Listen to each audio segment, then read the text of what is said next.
Olá, pessoal. Boa tarde. Tudo bem com vocês? Bem-vindo a mais uma live da Biz. Meu nome é Camila Abidão, você já me conhece.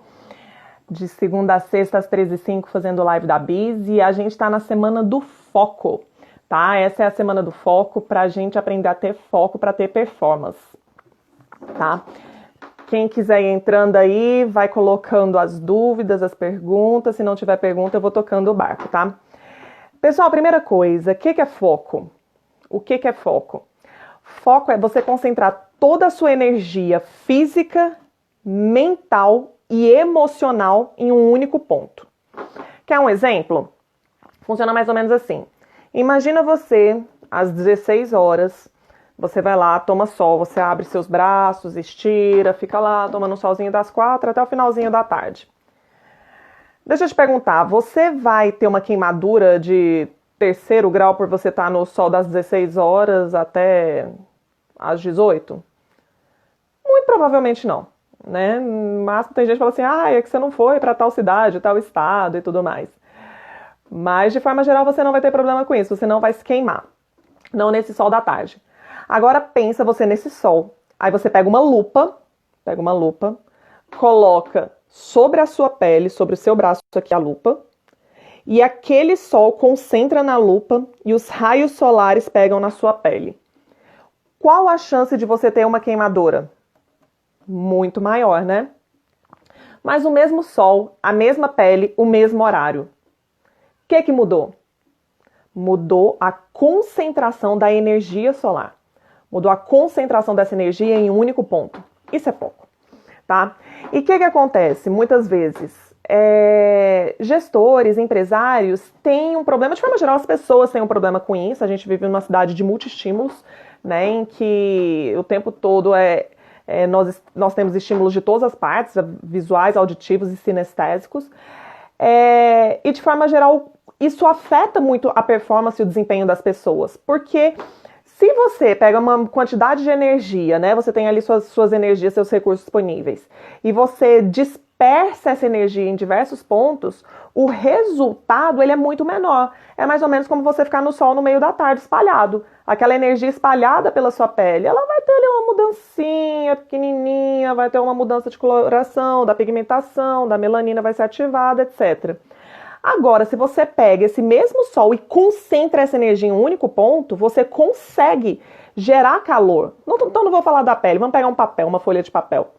Você pode até queimar uma folha de papel com isso, se esse for o seu objetivo, tá bom? Então esse é o poder do foco, é o poder de gerar uma transformação.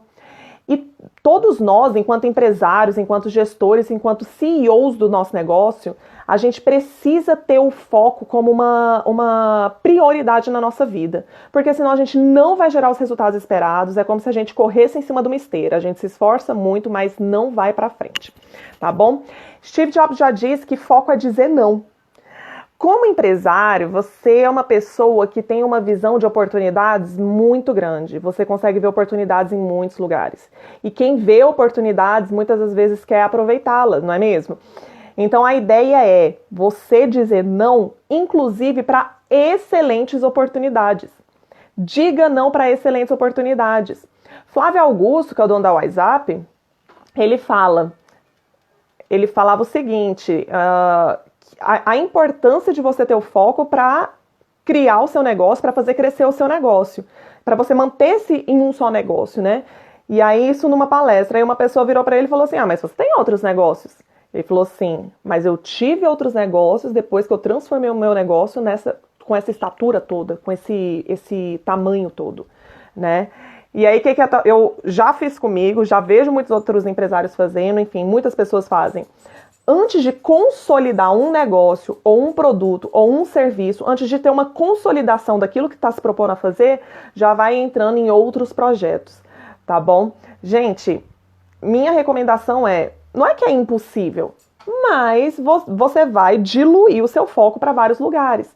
Se você já tem uma estrutura que te permite fazer isso, com pessoas, com projetos, com processos, mas é necessário que anteriormente algo tenha sido consolidado, para que você consiga expandir. É mais ou menos como um crescimento de empresas. O ideal, quando você tem um produto físico, é que você faça um crescimento em espiral. Por causa dos custos logísticos. Imagina, você está no coração do Brasil, está em Brasília. Aí você já quer ir lá para Manaus. Meu amigo, imagina o custo logístico para você levar uma coisa para lá, né? O ideal, de forma geral, claro que há exceções, é você fazer um crescimento em espiral, que você vai tendo um foco em um lugar, vai ganhando território, vai ganhando market share e com o tempo vai aumentando. Atendi um cliente recentemente, um dos meus clientes, e ele falando, olha, a venda para outros estados corresponde a 40% do meu faturamento. E eu questionei ele, falei, será que essa representatividade tão grande não é justamente porque você tem uma performance muito pequena aqui nessa região? Existe uma demanda muito maior que você não tem aproveitado por você estar diluindo seu foco para outros estados? E ele concordou. Então, às vezes, você está gastando muita energia com resultados que aparentemente são expressivos, mas na verdade eles são pequenos.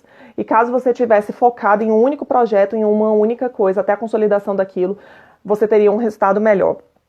Outra questão. O que acontece além da gente querer aproveitar as oportunidades, o que acontece da gente também querer aproveitar as oportunidades, não só propriamente pela nossa vontade de ser multitarefas, multiprojetos, mas qual é a outra mentalidade? Ela está relacionada a uma mentalidade de escassez. Uma mentalidade de que aquilo que você está fazendo agora pode não dar certo, tá? Se você observar, não sei se é o seu caso, mas isso pode acontecer, de você se envolver com diversos projetos, querer lançar diversos produtos, por não crer verdadeiramente que aquele primeiro pode dar certo.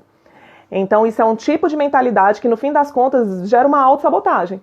De você não focar verdadeiramente naquele primeiro projeto, na primeira empresa, no primeiro produto, no primeiro serviço, e você, com temor disso, vai se envolvendo com outras coisas, tá bom? Se for esse o seu caso, é melhor você verificar rapidamente se é ele, para que você verifique os prós e contras e se você realmente acredita naquilo que você está fazendo. Porque é o seguinte, quando você vai colocar uma empresa em prática, uma empresa para rodar, vai muita coisa dar errado no início. E a perseverança, se você realmente acredita na tua visão e no teu projeto, você vai seguir adiante. Se eu compro algo para vender por 50, por quanto eu devo vendê-lo? Não tenho como responder isso, porque precificação ela leva em consideração alguns quesitos. Um é o custo, que é o que você colocou aí. O outro é valor percebido pelo cliente, né? O quanto o cliente está disposto a pagar, porque tem cliente que está disposto a pagar 100, outros 1.000, outros 1 milhão. Não importa o custo, né? E terceira coisa, o seu posicionamento de mercado. Se você quiser ser posicionado como uma marca ou uma empresa low cost, você coloca um preço mais barato. Se é uma marca mais standard, mais normal ali, padrão, você coloca o preço de mercado, um preço competitivo. Se você quer ser uma marca premium, você coloca um preço lá em cima. Então, a precificação ela não leva em conta só quanto você gastou nos produtos, tá bom? Mas focando aqui naquilo que a gente está falando. Eu não posso te dizer por porcentagem, o que você está falando de markup, né? 1 vez, 2 vezes mais. Depende do produto, depende do serviço. Não existe uma resposta para isso, eu sinto muito. Se houvesse uma fórmula matemática para precificação, ninguém precificava errado, tá? A administração de empresas, marketing, não é uma ciência exata. É um trabalho que tem que ser feito 1 a 1. Não existe, seria uma irresponsabilidade da minha parte te dar uma resposta para essa pergunta sem mais dados. Eu preciso de dados, tá bom? Valeu! Então, gente, é importante que você tenha muita certeza, você tenha convicção daquilo que você está se propondo a fazer, tá? Para que você disponha de toda a sua energia naquilo. Foca você também. Valeu, meu amigo. Então, outra coisa, pessoal, você tem que ter, então, verdadeiramente reconhecer o propósito daquilo que você está fazendo. Porque senão você não vai despender a energia necessária para fazer com que aquilo vire, com que aquilo dê certo. Tá bom?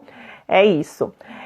Quanto a isso, pessoal, existem 2 tipos. Quando você é gestor, administrador, você é o dono de uma empresa, existem 2 tipos de foco que a gente precisa ter.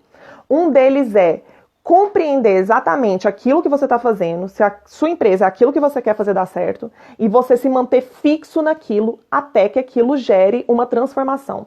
Porque existem 3 tipos de foco, que é o foco visionário, essa visão de onde você quer alcançar, você sabe os resultados que você quer alcançar. O foco comportamental, que são os comportamentos que te levam para o alcance daquela visão. Então, são as ações relacionadas à sua visão. O que acontece? Muita gente quer chegar em determinado lugar, mas os seus comportamentos não levam até aquele lugar. Quando a pessoa vai observar, ela vai trazer luz aos seus comportamentos, na verdade, os seus comportamentos estão levando a um outro lugar. Quantas vezes a gente percebe isso? Quantas vezes falta uma autoanálise, um autoconhecimento, de forma que as pessoas não percebem que as ações dela estão levando ela para um lugar totalmente diferente. Né? O bacana do coaching é isso, é você trazer luz a essas questões. E a terceira coisa é o foco consistente. O que é consistência? É você fazer até dar certo. Quantas vezes você nadou e morreu na praia? Não foi até o fim, não terminou a jornada, não terminou aquilo que se propôs a fazer. Consistência, inclusive, demonstra uma maturidade emocional muito grande. Pessoas infantis, crianças não conseguem ter um foco consistente. Elas se distraem rapidamente, né? O exemplo anterior que eu dei da lupa, de ficar segurando no sol até queimar o papel, se você der para uma criança de 2 anos, ela não vai ficar segurando até queimar o papel, ela vai se distrair, vai passar um passarinho, ela vai começar a conversar, ela perde o foco consistente, ela não fica lá. Então, grandes empresários, grandes líderes, grandes gestores, eles têm um foco muito consistente, eles perseveram e permanecem até que a coisa aconteça. E é por isso que eu tô falando para você. Quando você tem um projeto, uma empresa que você quer tocar, faça com que ela aconteça. Não significa que você não tenha que flexibilizar as suas ações. Às vezes você tem uma visão de futuro, você acha que os comportamentos que vão te levar lá são de determinada forma, mas o seu aprendizado vão demonstrando que você precisa fazer de outra forma. Não é que a sua visão muda, mas os seus comportamentos para chegar lá mudam porque você aprendeu novos comportamentos. Está tudo bem, mas você permanece consistente naquilo. Mais ainda, dentro de uma empresa, às vezes você tem produtos e serviços. Quantas empresas começam a colocar um portfólio de serviços enorme, gigantesco, e antes de consolidar o que na administração a gente chama de vaca leiteira. O que é a vaca leiteira? Aquilo que sustenta teu negócio. Aquilo que sustenta, aquele seu serviço ou produto principal que você vende, ele já vende sozinho, ele está consolidado, ele está mandando muito bem, você pode arriscar em outras coisas, pode desenvolver novos produtos ou serviços. Mas tem gente que antes mesmo de consolidar produtos e serviços sai testando 1 milhão de outros. Não estou falando no início de uma empresa, mas eu estou falando de empresas que ainda estão evoluindo, né? Já estão num nível de maturidade um pouquinho maior e às vezes estão precisando consolidar e investir naquele produto para se tornar uma vaca leiteira, para respirar, relaxar e então prosseguir com outro desenvolvimento de produto ou serviço. Eu vou falar para você, eu sou uma pessoa que já arriscou muito, já perdi muito dinheiro, né? Se houver discrepância entre o mapa e o relevo, siga o relevo, acredite no que os olhos veem. As evidências, pô, super legal. Obrigada pela contribuição. É isso mesmo, são as evidências daquilo que você está aprendendo, né? Você achava que era uma coisa, mas você verifica, você tem evidências que são outras coisas. Sensacional.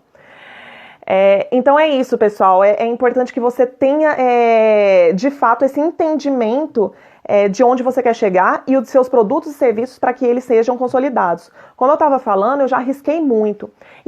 E no início eu achava que isso era uma coisa muito quadrada. Eu achava que era muito clássico, eu achava que era muito... Era um excesso de prudência. Com o tempo percebi que não. Percebi que faz sentido algumas coisas serem um pouco mais consolidadas. Para você crescer um grande negócio, você crescer um grande prédio, é necessário que você tenha uma base muito forte. Uma base sólida que sustente um crescimento grande, né? Se você for pegar árvores, você pode pegar uma árvore, planta ela e ela cresce rapidamente. Mas bate qualquer ventinho, qualquer crise, ela cai, se ela não tiver raízes profundas. Por outro lado, você tem o bambu. O bambu é aquele que você enterra, você planta, ele demora 7 anos para crescer para cima. Mas é porque esses 7 anos ele está fundando, ele está firmando raízes. E quando ele nasce mesmo, ele vem para fora, ele cresce muito e muito rápido e ele não quebra. Então as nossas empresas, e você tem que ser esse tipo de pessoa, ter esse tipo de projeto, né? Tem que ter consistência, tem que ter foco naquilo que você quer. Essa é a minha visão hoje, essa é a visão de crescimento empresarial que eu tenho e que tem dado muito resultado. Claro que você flexibiliza na medida do possível, mas é necessário consistência, tá bom? Eu vejo isso tanto na questão dos projetos, quanto na questão de fato, de você administrar as pessoas, administrar os processos, administrar tudo dentro da sua empresa.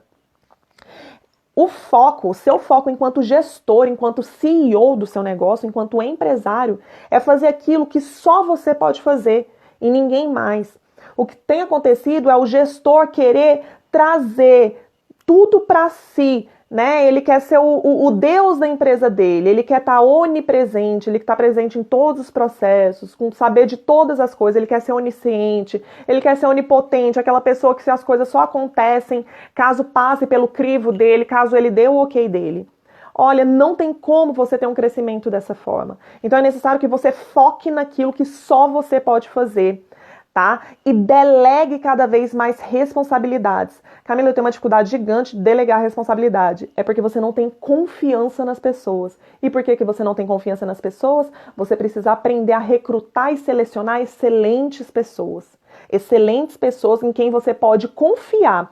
E depois que você recrutou e selecionou essas excelentes pessoas, você treina elas. Se você ainda não sabe fazer isso, esse é o seu papel e de ninguém mais. Treinar essas pessoas para que elas executem de forma excelente o trabalho delas, criar metas para verificar se elas estão de fato tendo uma performance, não é uma coisa subjetiva de eu acho ou deixo de achar. Você tem metas tangíveis que você pode mensurar e depois você cria indicadores de desempenho. Você vê se ela está cumprindo com aquele desempenho. Dessa forma fica muito mais fácil de você confiar que a sua empresa está em boas mãos, porque de certa forma ela está no seu controle. Não cada um dos detalhes do processo, porque não tem como você estar em cada um desses detalhes, mas você tem pessoas que cuidam daquilo e você cuida destas pessoas. O seu trabalho é cuidar de pessoas. Entende? O seu trabalho dentro de uma empresa é cuidar daquelas pessoas para que elas executem aquilo que você quer que elas executem. Esse é o seu trabalho. Depois disso, você relaxa. Então, essa é a semana do foco, de segunda a sexta. Vão ser 5 aulas para vocês, sempre às 13h05, indicando como que você pode realmente ter foco no seu negócio, como gestor, como empresário, como CEO, tá bom? Para você ter uma performance e um resultado muito grande. Tá joia, pessoal? Obrigada pela audiência. Obrigada pelas brincadeiras, pelos comentários, tá bom? E amanhã a gente se vê. Grande beijo.